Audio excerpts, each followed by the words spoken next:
ఇంటి వద్దనే ఉండి శారీస్ బిజినెస్ చేసుకునే వారి కోసం కొన్ని టిప్స్ అండి. ఈ వీడియో స్కిప్ చేయకుండా చూడండి, చాలా యూస్ఫుల్గా ఉంటుంది. చాలామందికి శారీస్ సేల్ చేయాలని ఉంటుంది, ఎంతో కొంత సంపాదించాలని ఆసక్తి ఉంటుంది. అటువంటి వారి కోసమే ఈ వీడియో స్కిప్ చేయకుండా చూడండి, చాలా యూస్ఫుల్గా ఉంటుంది.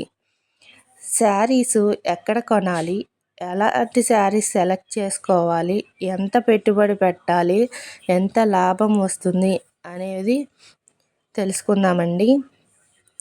శారీస్ హోల్సేల్గా ఎక్కడ తక్కువగా వస్తాయి అనేది చూసుకోవాలండి. చాలామంది సూరత్ వెళ్ళి కొంటూ ఉంటారు.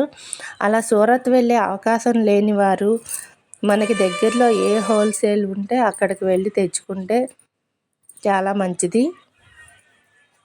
శారీస్ హైదరాబాద్లో హోల్సేల్గా దొరుకుతాయండి.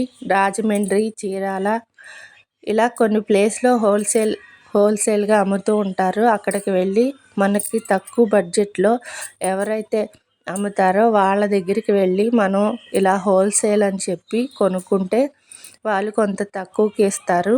అలాంటి వారి దగ్గర ఎప్పుడు ఒకే హోల్సేల్ దగ్గర తెచ్చుకుంటే మనకి తక్కువకి ఇస్తారండి.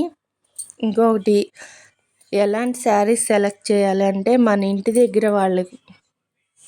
దగ్గర శారీస్ బిజినెస్ చేసేవాళ్ళు ఎలాంటి శారీస్ సెలెక్ట్ చేసుకోవాలి అంటే కొన్ని సిల్క్ శారీస్, కాటన్, కొన్ని వర్క్ శారీస్, కొన్ని ఫ్యాన్సీ శారీస్, అలా ఆల్ టైప్స్ ఆఫ్ శారీస్ మన దగ్గరలో ఎక్కువ ఎలాంటి శారీస్ అయితే సేల్ అవుతాయో చూసుకొని అలాంటి శారీస్ తెచ్చుకోవాలి. తెచ్చుకున్న శారీస్ని, సిల్క్ శారీస్ అయితే పెట్టుబడికి ఎంత లాభం ఎంతో చూసుకొని దానికి తగ్గ రేట్లో మనం అమ్ముకోవాలి శారీస్ని. సిల్క్ శారీస్కి ఒక 50% మార్జిన్ పెట్టుకోవాలి. కాటన్ శారీస్కి ఒక 70-60 అలా మన దగ్గర సేల్ ఎక్కువ ఎలా తీసుకుంటున్నారో చూసుకొని దానికి తగ్గ మార్జిన్ వేసుకొని తీసుకోవాలి. శారీస్ బిజినెస్ ఇంటి దగ్గర స్టార్ట్ చేసిన మొదట్లో తక్కువ బడ్జెట్ పెట్టుకొని అమ్ముకోవాలి. అప్పుడు ఎక్కువ శారీస్ సేల్ అవుతాయి. ఈ వీడియో నచ్చితే లైక్ చేయండి, షేర్ చేయండి, సబ్స్క్రైబ్ చేయండి. Thank you.